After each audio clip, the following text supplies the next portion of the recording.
माझ्या माहेरून असो किंवा सासरून असो कोणीच खाली हात येत नाही. ह्यावेळेस माझ्या भावाकडे आईने भरपूर सारं दिवाळीचं फराळ पाठवून दिलेलं होतं आणि उडदाचे पापड माझे सगळ्यात आवडते पापड आहेत, जे गावाकडनंच मी मागवून घेते. आणि आईचं प्रेम कसं असतं ना, थोडं थोडं थोडं थोडं सगळं आईने फराळ बांधून दिलेलं होतं, कारण ह्या वर्षी मी कधी दिवाळीला जाऊ शकली नव्हती. सो इथं चिवड्याचे 2-3 प्रकार, लाडू वगैरे सगळं. तर लाडू असंच पूर्ण दिलेलं होतं, बिना लाडू बांधायचे, कारण प्रवासामध्ये ते सगळे चप्पट होऊनच जातात. त्यामुळे मग मी पटकन लाडू असे गोळ गुंडाळून घेतले आणि जो काही सामान होता सगळा हा डब्यांमध्ये भरून ठेवून दिला. त्यासोबत मला आज एका कार्यक्रमात जायचं होतं, कोणता ते पुढे सांगणारच आहेत.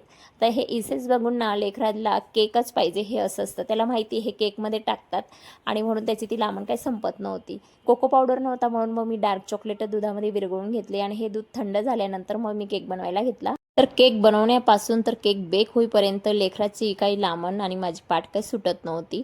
बाहेर जायला त्याला खूप आवडतं, पण बाबा त्याला बोलत होते बाहेर चल बाहेर चल, तरी सुद्धा तो गेला नाही. त्याला असं होत होतं कधी केक बनतो आणि कधी मी खातो. सो हे बॅटरही त्याला खूप आवडतं म्हणून थोडंसं 2-3 चमचा त्याला देऊन दिलं आणि 40 मिनिटावर अगदी लो फ्लेमवर मी बेक करायला ठेवला. आता ही कडे त्याला परत परत उघडून बघायची होती आणि म्हणून मी त्याला रागवलं, तर असा फुग्गा धरून हा बसलेला होता.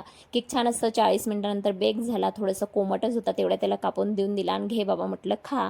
त्यानंतर संध्याकाळी मला जायचं होतं होम मिनिस्टरच्या कार्यक्रमाला. सो आमच्या एरियामध्ये होम मिनिस्टरचा कार्यक्रम होणार होता. क्रांतीनाना माळेगावकर तुम्हाला सगळ्यांना माहीतच असेल त्यांच्या. सो तिथं मला जायचं होतं, तयारी केली आणि निघाली. सो चला मग आजचा हा व्लॉग इथंच एंड करते. पुढच्या व्लॉगमध्ये तुम्हाला होम मिनिस्टरचं सगळं शेअर करेन. चला भेटूया.